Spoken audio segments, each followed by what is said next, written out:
a lot of people in prison are very loyal, and they thought loyalty was a good thing, and loyalty got us a life sentence. And what we learned was to be committed to one another's highest commitments is more important than loyalty. And what we mean by that is, what if men started standing for each other in their highest commitments?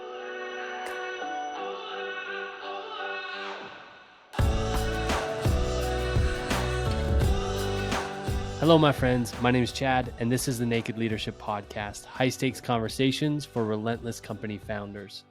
My co-hosts and I have over 6 decades of combined experience in leadership coaching, and this podcast is where we explore it all. There's no conversation too risky. This week, Dan, Adrian, and I sit down with Richard Mireles.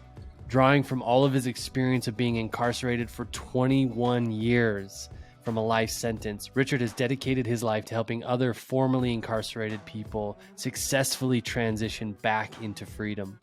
He has been out of prison for 3.5 years and has made unprecedented progress in that time. I cannot wait for you to hear this conversation. It's beautiful, it's empowering, it's inspiring, and there's principles around every single corner. So let's dive in.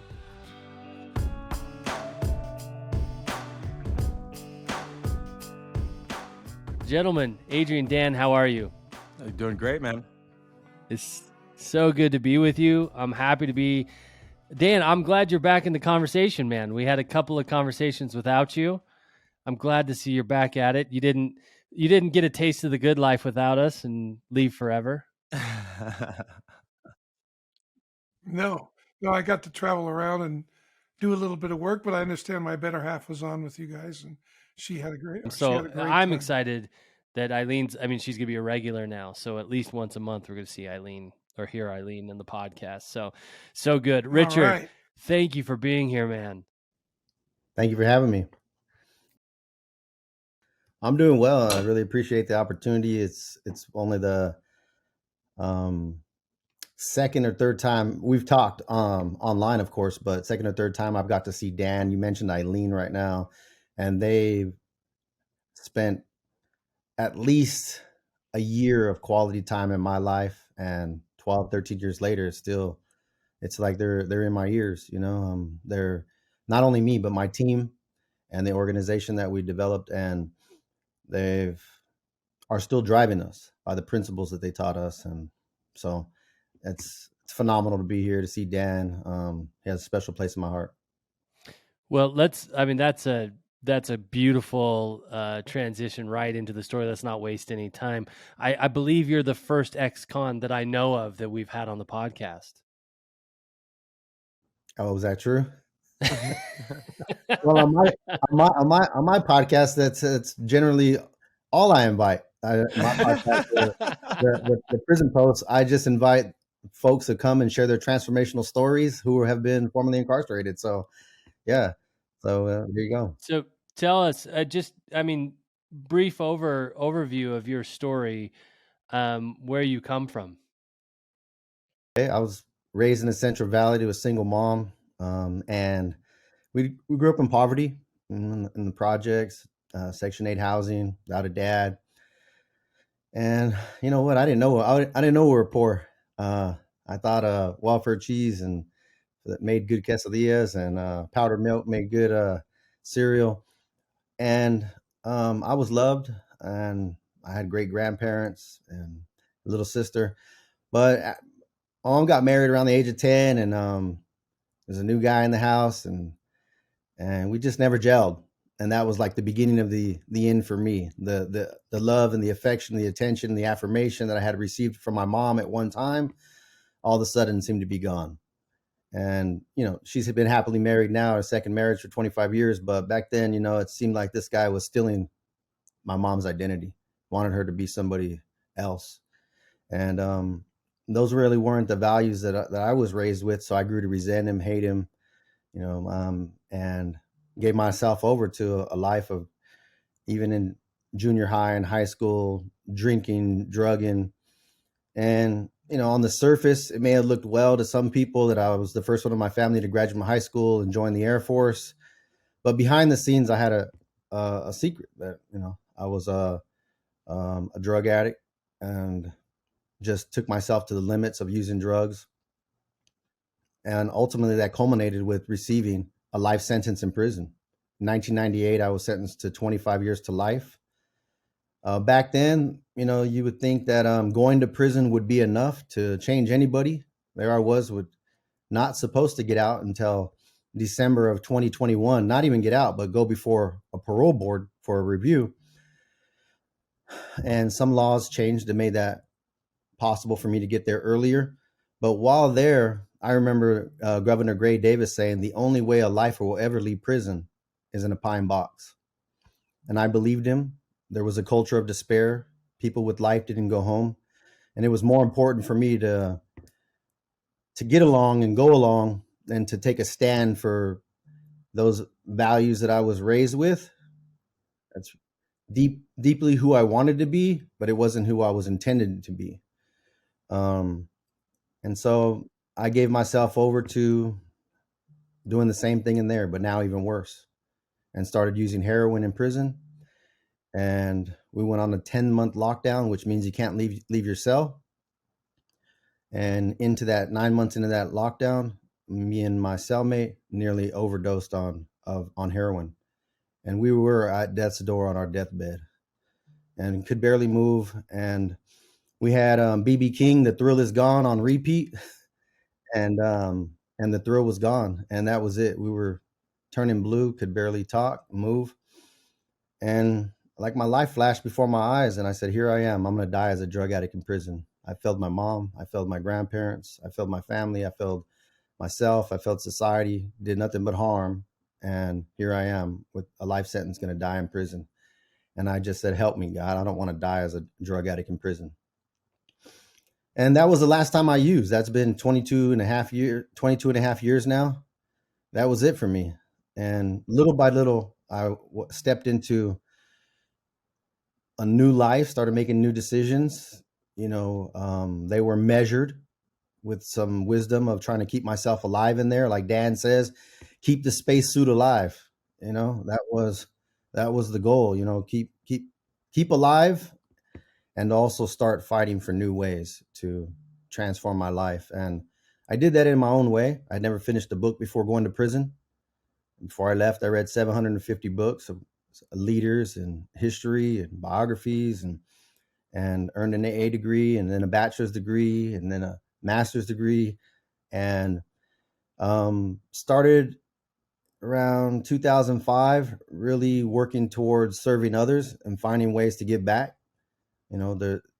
Until we had met Dan and him and his wife and his team came to Soledad, the culture of that prison was more criminal than responsible.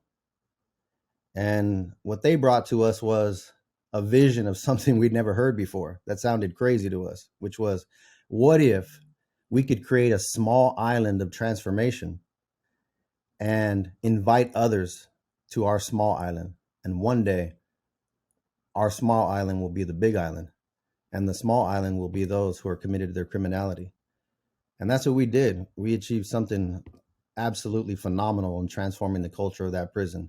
And it went from one program in the whole prison to 121 different programs there, a 2,000-man yard with 1,500 people in programs day and night.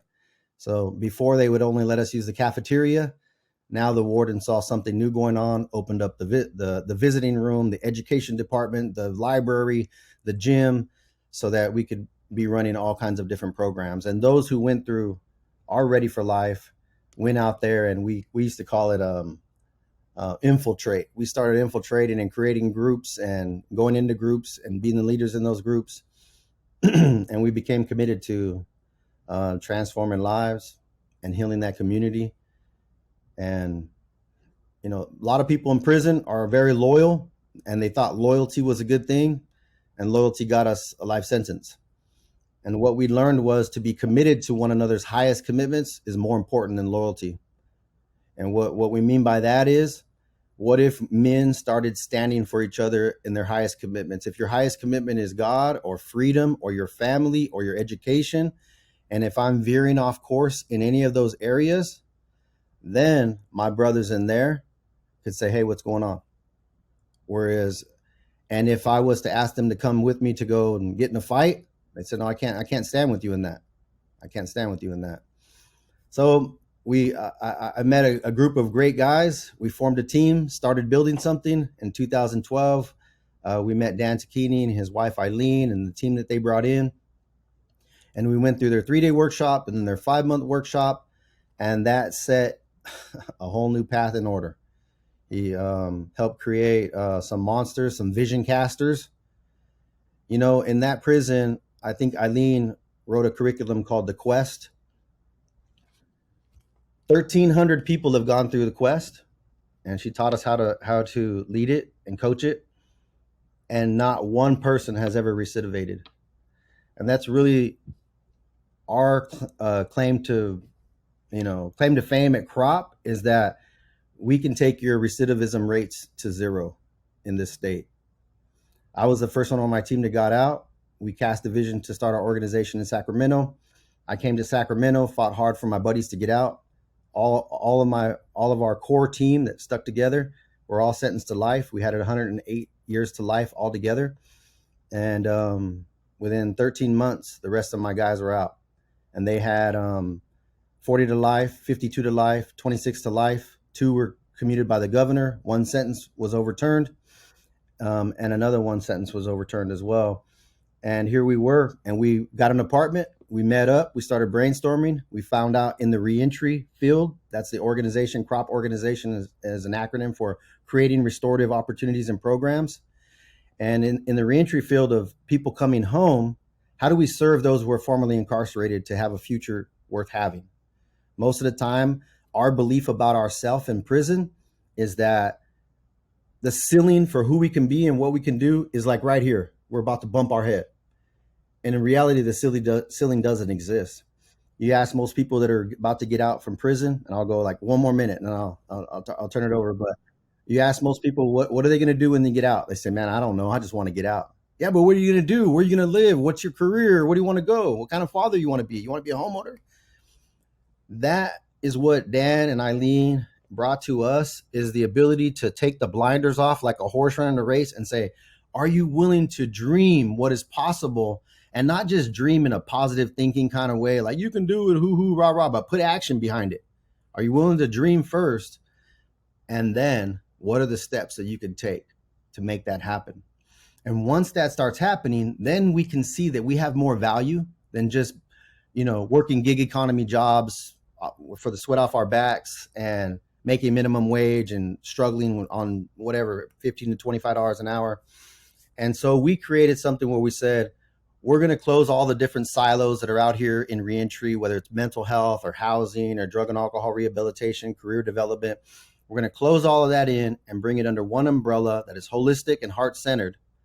And we're going to create careers for folks, or career pathways for folks, where they won't make less than $60,000 a year. How are we going to do that? Careers in tech. So that's what we did. So if they go to our program now out here at Crop Organization, and we're in Oakland and Los Angeles, they're going to get 3 months of leadership development. Why do we start with that? That's what Dan taught us. We feel that, I say humbly, I don't want to say mastered, but we've immersed ourselves for over a decade. And so that's our bread and butter. That is the secret sauce.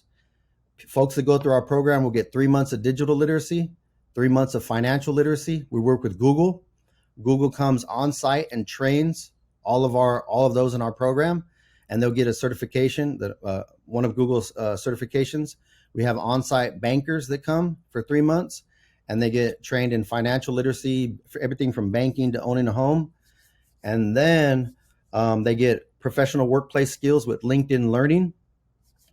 And we give them $1,000 a month stipend, and they get free housing and parking, and not 6 people jammed in a room like a lot of reentry organizations do, but their own room, their own bathroom, a gym, parking, meals provided. And why is that? Because we want to treat people like human beings. Dan once told us, do you love people more than your ideas? And that was tough for us, because we had to look in the mirror. And we realized we were loving our ideas more than people. And now we lead with our hearts. If you ask them at the beginning of the program, what's the most important part of your program? They'd probably say like the digital literacy or the $1,000 a month stipend or the free housing. But by the time they graduate, 10 out of 10 or 100%, because there's more than 10 going through it, 100% will say it was the mindset work. It was the ready for life. It was the leadership for life development.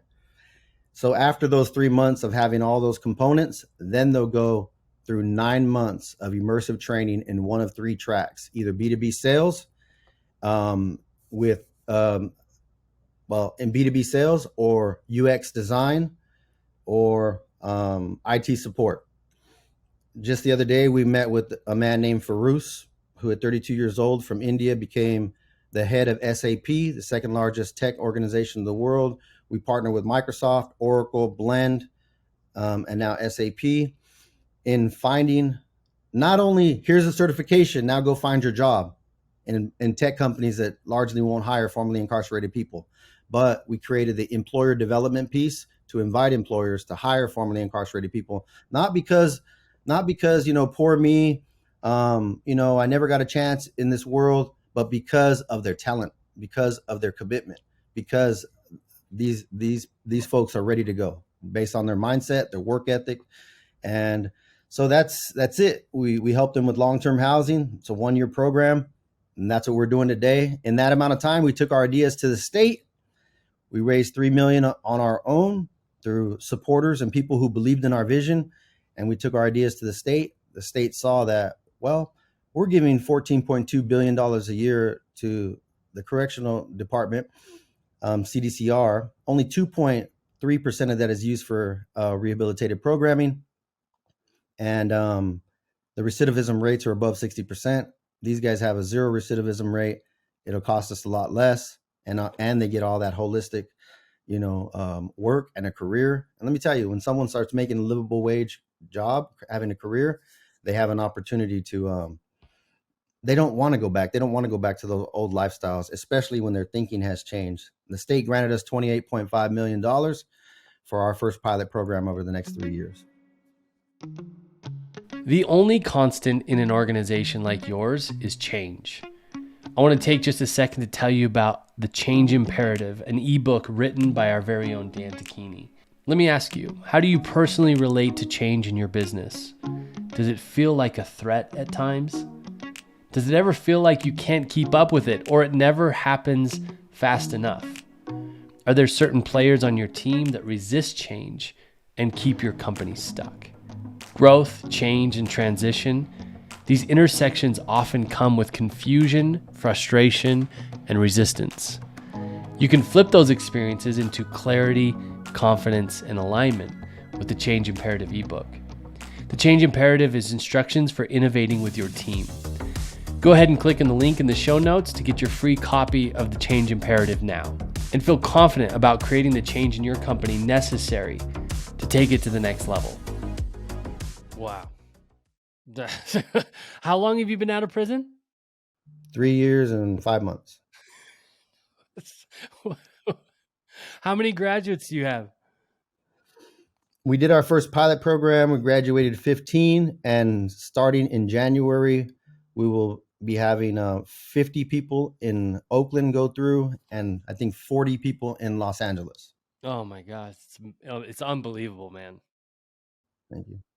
Tell them a little bit. I get to go back to prison because you did some stuff that's pretty amazing, even in prison. Didn't you tell me that you were the warden actually allowed professors and their students to come through your training? They would actually set it up so they could do your leadership training. There was some strong teachers that they met us through going to college simultaneously of doing the coaching. We fell in love with coaching, and there's a buzz going around, and the teachers started hearing us talk and sound different, or new language, producing new results. And so one of the college professors from a local community college asked us if we could do our 3-day workshop with college students. And they worked it out with the warden. So in the visiting room there, they were bringing in anywhere from, started off with probably 15, but there were times they bring 50 to 60 sophomore and freshman college students. And they'd come in and sit in the visiting room, and we run 3-day workshops with college students. And it became so, there was so much transformation and buzz. I mean, it sounds funny, but like most people would think, well, they ought to be coming in there to train you. And they don't know what to expect. They expect guys with tattoos all over their face talking crazy to them, and they got something different. They got people that believed in them, talked about love, talked about the power of choices, casting a vision. And So many of those students went on to graduate. As you all know, there's so many transformational stories. But one of the cool things was that the professors and um, the deans and the presidents, they had to get a bar of it. They're like, "What's going on over there?" So they brought their senior team, but they say we pay $20,000 a year for leadership development, and they went in there for a 1-day training. So how do we turn 3 days into 1 day? And man, it was so emotional and transformational. They said we got more out of this than the $20,000 we pay. And to this day, even in our freedom, we still do workshops with their faculty and also with their college students. It's incredible, man. I'm like emotional. I'm gathering myself just thinking about the impact. And I you know, I'd love to hear you talk about this experience. Like you kind of laid it out. You laid it out beautiful. The story's beautiful. Um, and you have these touch points, like the last time you did drugs, creating these programs, meeting Dan and Eileen, reading all of these books. Why? Like what do you attribute that to? What changed for you that you put a stake in the ground and decided to create something different? Well, my team would send their deep love to Dan and Eileen. We had some ideas. We brought together the pro-social folks in the prison that were committed to something else. We brought together in a room 12 or 14 people who were already committed to, planting their flag to um, do something new with their life. But then once we met with Dan and Eileen, we got clear on our intentions. See, we didn't know we wanted to build a program, but we weren't clear. And like I shared a minute ago, do you want to help people transform their lives, or you do want a big old program? We envisioned some big old program. And Dan and Eileen, they listened to us, and they helped us clarify and purify our intentions. If your intention is to have a big program, sure, you could do that. If your intention is to love people, it may be small. If your intention is to help people transform their lives, um, what really is your intention? And we had to discover on our own. We wanted to love people. We wanted people to transform their lives, their thinking. We believe it started with identifying those beliefs and those thinking patterns that got us our best results of life sentences in prison. And then how could we interrupt them and transform them? Once we did that, the big program was inevitable. It would come. So I think it was them helping us clarify our intentions, and then do the hard work. Most people in prison, the groups that come in, or outside organizations, they hold the bar very low for us. You do anything good, they pat you on the back, and, oh, I'm so proud of you, you're so good. And Dan and Eileen came in, and they're you know it was Eileen told the story one time. She said, I wanted the pat on the back. I was valedictorian in there and the president of Toastmasters at the time. I was I had taught, I had read so many books and done this and done that, and I was living from moment those kudos from the outside guests and from my peers. And Eileen said, look, I'm not here. I'm here. You got to think of us as like football coach. You've won the game. It's 40-0. You guys won the game. Now we're going to go watch the film. And Rich, you could have had an interception for a touchdown right there. Did you see how you missed that block? Did you see how you did this? Did you see how you did that? I'm like, what are you talking about? We won 40-0. Why were you bringing out all these things? She said, I'm not here to pat you on the back. I'm helping you. I'm here to help you to become the very best human being that you can be. And nobody else was doing that for us. And that was like taking a stand for who we could be and what we could do in this world. And that was, I don't know, that was revolutionary for us. So they were willing to tell us the hard things.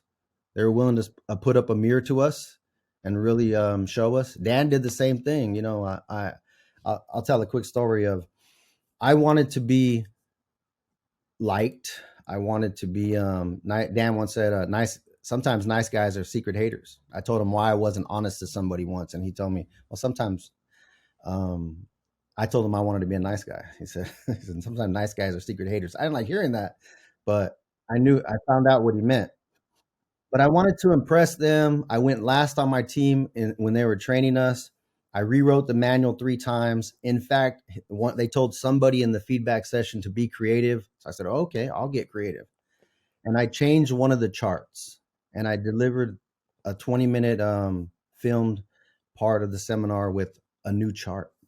And Eileen was there, and she's flipping through her manual. She's like going like this. And I'm seeing her. And then finally, when I came to feedback from Eileen, she's like, where'd you get that chart? And I said, it's on page such and such. And she's like, no, it isn't. Why did you change it? You changed the chart to something else. Why'd you do that? And I started getting defensive and a little bit irritated. And like, I think I did pretty well. Like, I think it's a great addition. I think it's a great addition to the chart, by the way. And she said, my husband has done this 100 times or whatever the number was, and he uses that chart every time. And I'm just wondering, and maybe she didn't know, or maybe she just sniffed something out. I'm wondering why on your first time you'd change the chart. And to me, it comes across as a little bit arrogant. I said, well, I was trying to be creative. You said be creative. I was victimized. You said be creative, you know? And well, she said, I don't know, but you know, something to consider. Maybe arrogance is in other areas of your life. I don't know. Think You about have it. Eileen nailed, by the way. Yeah, That is Eileen. That's perfect. Yeah, that's right. Yeah. Yeah. She goes, I don't Well, know about that. That's her big Something thing. to Well, I don't know consider, about but that. something to consider. Yeah. I don't know, Richard. Yeah. Maybe there's some other place. Maybe there's some other place in your life. I don't know about that. Yeah. I wish So- she'd talk to me like that. I was in the moment defensive, but I knew it. When she said arrogance, I knew it. My grandma used to say, boy, you need to eat crow. You need to humble yourself. You need to listen. There's always going to be somebody in this world telling you what to do. You're so cocky. You're so arrogant. You're going to get yourself in trouble one day. And sure enough, it was my own arrogance that got me. And so she hit a nerve right there. And I didn't reveal that at the moment. In the moment, I was defensive and angry, and Dan's watching me. And in that moment, Eileen went harder than anyone had ever been on me since I've been in prison for 12 years already. Actually, it was 14 years already. And so then Dan came next, and he was kind of like the good cop. You know, she was a bad cop. He was a good cop. And he's like, why did you, tell me about how you prepared her. So I told him, and I started rapid firing. I said, man, I rewrote the manual. I care about this. Look, I typed this, there's no computers in prison. I typed this whole thing out 3 different ways. And he's like, let me see those. He started being playful. He's like, let me see your notes. And then he said, did anybody else do this? And nobody else had done it. And he said, son, why are you working so hard? And no one had called me son. I didn't talk to my dad for 22 years. No one had said son. And he didn't have to say son. But in that moment, he just saw something that, I don't know what he saw, but it was a moment of empathy and compassion. And he asked it in a way without judgment, but why did you do all this? And my initial response was, I want you guys to know that I can do this one day. In other words, I want you to believe in me. I'm here with life. I don't know if I'm ever getting out, but I want somebody to believe in me. And I'm doing a lot of good things, but I don't even know if I'm really a new person. But if you can believe in me, then I can believe in me. So, and there was only one male role model growing up, which was my grandfather, homeowner, Vietnam vet, man of the community. And he was the only model that I saw. And I could hear his words through Dan, like, why are you doing all this? And Dan said to me, where does your value come from? And I'm a man of faith. And I said, from God. And he asked me again, where does your value come from? I said, from God. He said, in theory.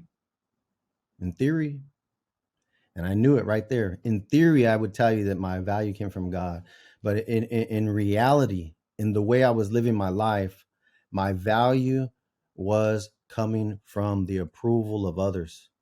I wanted to prove my value to others. And if they gave me a kudo, then I could go to the next day.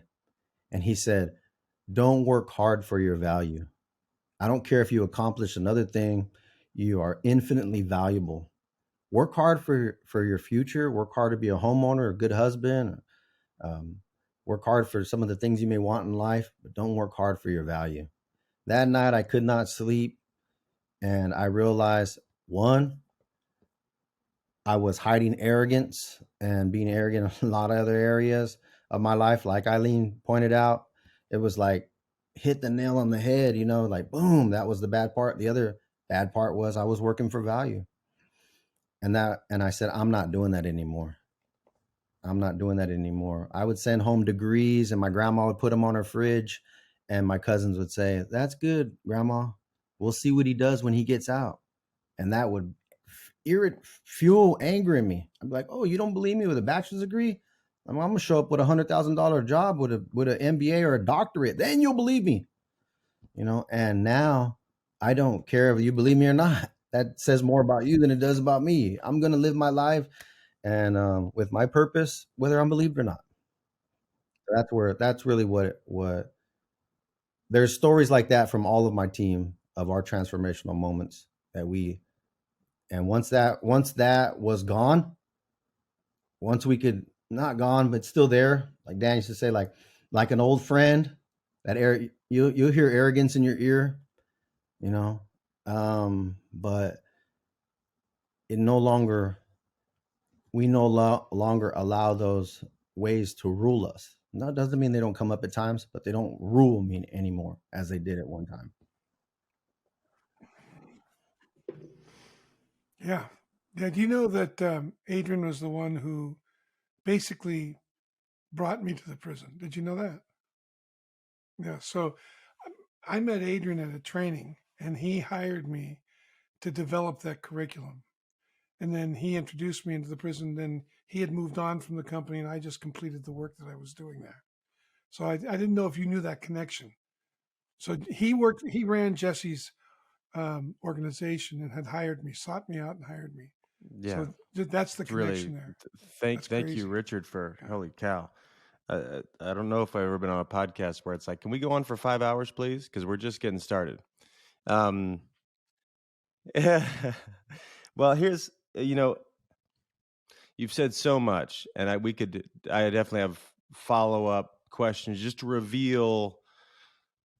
I don't know if listeners are that emotional. I know Dan and Chad and I are crying over here, just connecting with just the authenticity here. So I just want to reveal I naturally want to reveal the road that you've been on to get to this level of insight and authenticity. And I'm thinking about listeners that listen into this, that have their own companies, that have their own teams, and one of the things that you said really quickly, a distinction you made really quickly, that is a whole world of difference. And you've made lots of them now. I could pick from the dozens, but one of them is like the shift between what's the distinction between an idea and an intention. Because they could see the fruit, right? I mean, who I don't know who makes this type of a difference inside anywhere in the criminal justice system, let alone creating an organization like you've created now, creating partnerships in the business world. I don't know that there's a person on the planet that's done it at this level. So we see that fruit, and I want to get connected to the origin of it. And one of those distinctions is you had an idea, and instead you got to see what the power of you could have gone and created a program, but instead you clarified your intention. Can you talk about that for a second? Because I think people that are building something have a lot of great ideas and aren't getting results. And that there might be some gift for them in that distinction between having a great idea and living in intention. Can you make that distinction? I think so. I think that all of us, on the one hand, we wanted to build programs and do great things, and part of it was to help us to get out and come home and create some kind of career, and part of it was to help others transform their lives. But not everybody wanted to do it, right? In their what? How do you know? You know, there are conflicting intentions. You know, on the one hand, I want to weigh less than 200 pounds. On the other hand, I want to eat cheeseburgers and pizza. You know, and drink soda. So one's going to win out. And when we were able to get clear, like, what are you intending? We lost a lot of people. Like we had a team of 25 people. And so we did the work of getting behind the scenes and clarified our intentions.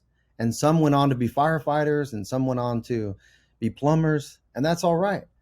You don't have to do this work, right? But get clear, and then we parted ways. We're still buddies, right? But for those who got clear here, then we doubled down. And then we were able to say, okay, what is it going to take to build a rock solid, state of the art reentry organization? You know, I talked about the 28.5 million. It wasn't a grant. It was the first time in California history where we were added to the workforce development budget, right? That's historic. So one of the things we had to do is say, well, what will it take from us moving forward? Here's four of us moving forward. What will it take to build out an organization that's statewide and hopefully nationwide? And Dan used the word culture. What if it was possible to transform the culture of this prison?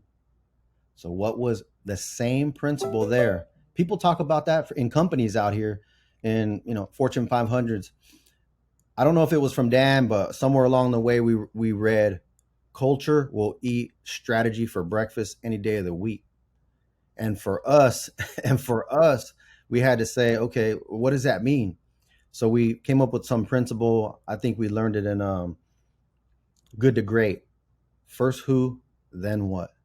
First who's committed to this work, and then what are we going to do? But you had to get the who first. Get intentional, and do the work of looking at, if you have a conflict, no bad, we'll still be buddies. But if you want to go and be a firefighter or a plumber or whatever else, go do that. And then so anyways, yeah, once we got clear on that, we were able to create space for all the details of the program, right? Then liken it to a bus. You know, we're going to get the right team on the bus, and then we're going to get the right people in the right seats. And once we have that, now we can do anything, you know, reentry, you know, whatever, sell tacos, and it's going to be great. Yeah. Yeah. Well, this is one of these, I click on this because it's like, there's a lot of invisible components to what you're saying. And I think it's really helpful to put language around it, because I know people suffer under ideas that don't work, and they don't even know what's missing. And it's so in who you are, right? It doesn't even naturally even flow out for you. It's like, it's still, and I want to always make these distinctions for folks. And this comes up in lots and lots of conversations I'm in with founders. So one of the principles that just is so natural for you now is, if I become what I say, like if I declaring something about the future, and I decide to become that, like decide that idea isn't an idea, it actually it inhabits my body, then I am that, right? I am that commitment. And that's like when that shifts, like from an idea to an intention, like I am this. And that what that naturally does is calls other people to sacrifice. It clarifies the field. Some people left and said, oh, no, thanks. I'm not into that. I'm going to go do this thing, and no big deal. But you're signing up for suffering, especially, like, all of us are human beings. We love people to like us and follow us, and a big crowd feels better than a small crowd, I mean, to our ego. And you had to let the big crowd go. You didn't have to. You decided that it was so real for you, you weren't going anywhere else. And that type of commitment generated an environment where people got to opt in or opt out if they wanted to match your commitment or not. And that's like, you know, a lot of founders that are struggling keep selling people on an idea instead of being their commitment.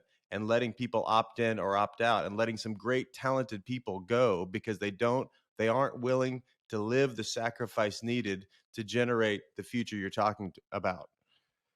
And you've done that obviously at with spades, like exponentially, and you do it so naturally. And so that's why it's like, I want people, I know we've in our limited time we've got today, I want people to get kind of at least some of that. There's so much secret sauce here that I don't want it to be a secret. Like, this is, I mean, how Everybody's to do heard it. that. Yeah. Everybody's heard it said, like, if you want to be happy, choose a career doing something you love, right? And a lot of people, for whatever reason, are in jobs or careers, and I'm not knocking anybody, but you do what you have to do until you can do what you want to do. But or you're at a place where you're miserable and they're unwilling, and for all the stories we tell ourselves, to go and do something they love. But once you get to the place, like when you find your purpose, when you find your why, you find your why, you can find your way. And when you're living in your why and living out your purpose, what you discover is it becomes a natural expression of who you're committed to being in this world, right? It doesn't feel like work. That's part of the reason I got married out here, and I had to learn, like, you can't go work 15, 16 hours a day, but it's not feeling like work. I could be at this computer all day because the vision's so far out. We went from 4 employees to 16. We'll have 40 at the end of the year. So now there's the hiring process. Now there's the enrollment process. Now there's getting buy-in into the vision. And with the 16 that we have, I have to tell them now, hey, you got to take some self-care, take the weekend off, because they're so committed to the vision and the enrollment process and the culture. We do culture building meetings once a week, and we get together and they're in. And then there's a, it's so beautiful to see. This is a natural expression of who they're committed to being in this world, to providing an opportunity for others to transform their lives. There's really nothing outside of being married or having kids, or a relationship with God. I have nothing more powerful in my life than to see someone who thought that all that they could do, like me. My dad said, you're not smart enough to go to college. You're not disciplined enough to go to the military. So you better learn how to push a shovel. And I remember, based on results, I never imagined any other career outside of myself other than construction. Today, I'm working on the back end of our website, hosting a podcast, doing digital marketing, Bitcoin investing, and done pretty well. So these are all things that I've only stepped into after getting out and immersing myself. Oh, you don't know how to do it? Here's what Dan gave us. If you don't know, we don't know. Okay, how could you know? Well, what I did was I YouTube, Google, and reach out to people from all kinds of different companies around the world on LinkedIn, and be surprised. Somebody spent 30 years in Silicon Valley. I get on a Zoom with them. I send an email, get on a Zoom, share my story. I'm willing to help you. I'm willing to mentor you for free. That's how I learned. YouTube, Google, and mentors who have been doing it. How did I know to do that? What requests do you need to make? What support do you need? Are you willing to do it? What's blocking you? What may be limiting you? Are you willing to step beyond that? What will it take to step beyond that? Living in the question. And what I hear you say, Adrian, is also, are you committed to giving your word or living as your word? Once you begin living as your word, man, it's powerful. Powerful. Well, I just, in closing, I remember saying to Eileen about your crew. When you guys came through, I said, people can do this work poorly. They can do it well. They can do it excellently. But these guys, they want to be elite, man. They want to. The edge in that room was so evident that it brought the best out of me. I wanted to give nothing but my best with you guys. And other people go on. Everybody's doing the work, whether they become a plumber or a carpenter. It's the work is who they are, and you're really helping people. You're providing a catalyst for people to presence themselves in an authentic way, like to come out from behind themselves and to really experience what life is. I've seen it. I've seen the work that you've done, and when I was there, at least, I imagine it's much. You've got some experience now, a lot of experience. I'd love to see what you're doing, but you're nothing but an inspiration to me, man. You lit me up today. I'm going to be walking on clouds for the rest of the day. So On behalf I love you too, man. I love you. One day I saw that what I learned from Eileen was what's the opposite of arrogance? Humility. And I have one wristband here. You can't really see it that much, but it has the word humility on it. And then Dan, one day, he don't know this, but he wore a leather wristband that said bold. And I had that wristband on me every day since being out, bold and humility. And they're like anchors for me out here. I did a 3-day seminar and workshop in San Jose, and there was a gal who needed boldness, so I gave her my bracelet. But what you brought to our team, and you think about the work that we're doing today, we remember our roots, and it was that within. I'm not going to go out and be an astronaut or a police officer, right? But there's so much more within my reality if I'm willing to step into empowering myself. Don't blame the state. Don't blame anybody. Look in the mirror. Own your choices and create a future that you want. What is it you want? Allow yourself to dream. And when we bring that to others out here, zero recidivism. Nobody going back. People becoming homeowners, servants in their communities, great fathers, husbands. It's amazing. Yeah, our aim in the program, Adrian and I had talked about this when we went in there, is rather than to create trainers, was to create change agents.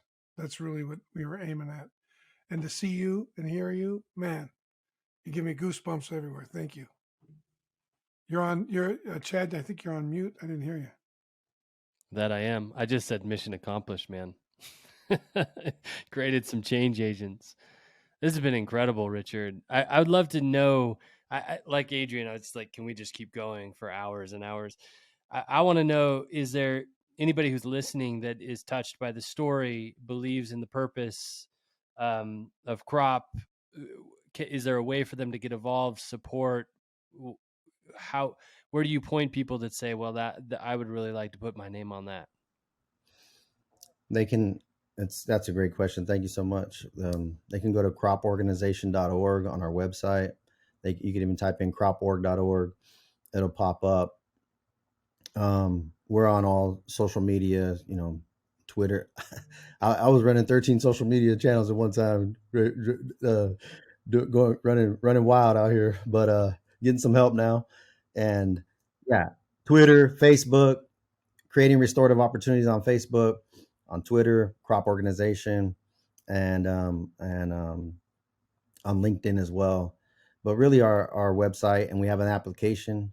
We're accepting applications for these LA and Oakland. Our cohort will begin in January, and we have a goal, a vision of 390 people in careers in tech, making over 60,000 a year that are formerly incarcerated at the end of these 3 years. And we've had some phenomenal people join our vision and believe in it and believe in us. People from Microsoft and SAP, amazing people who are vision casters as well.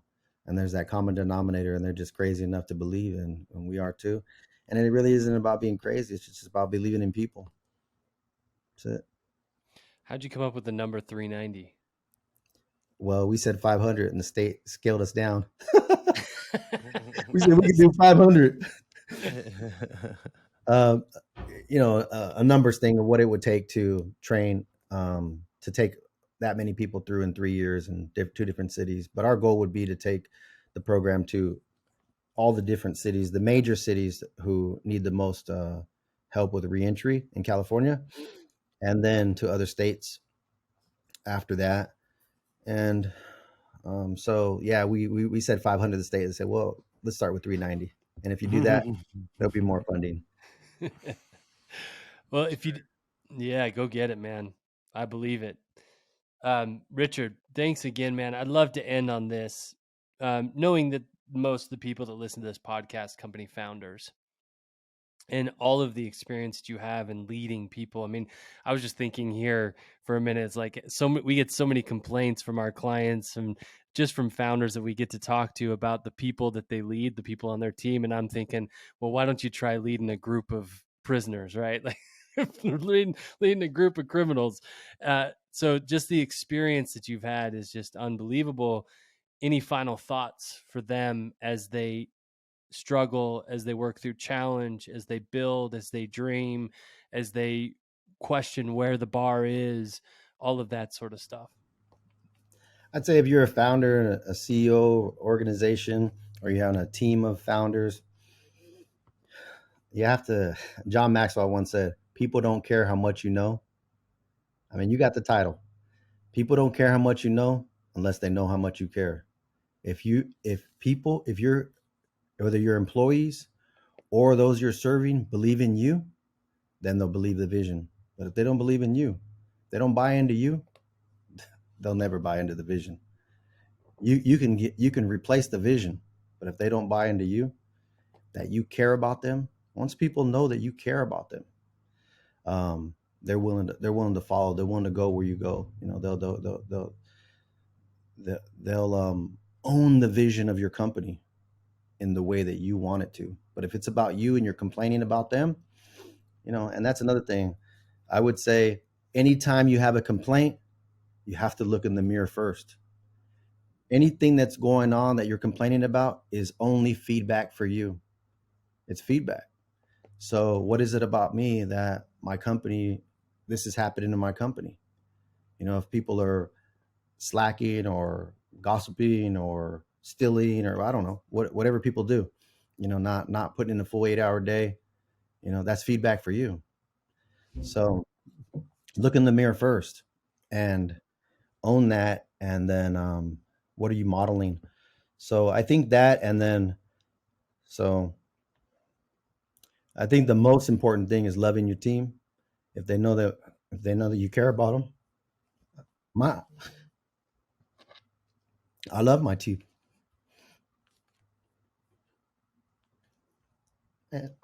Sorry. And with the 16 people we hired, when they see that we all care about each other and love each other, we come together, they feel love.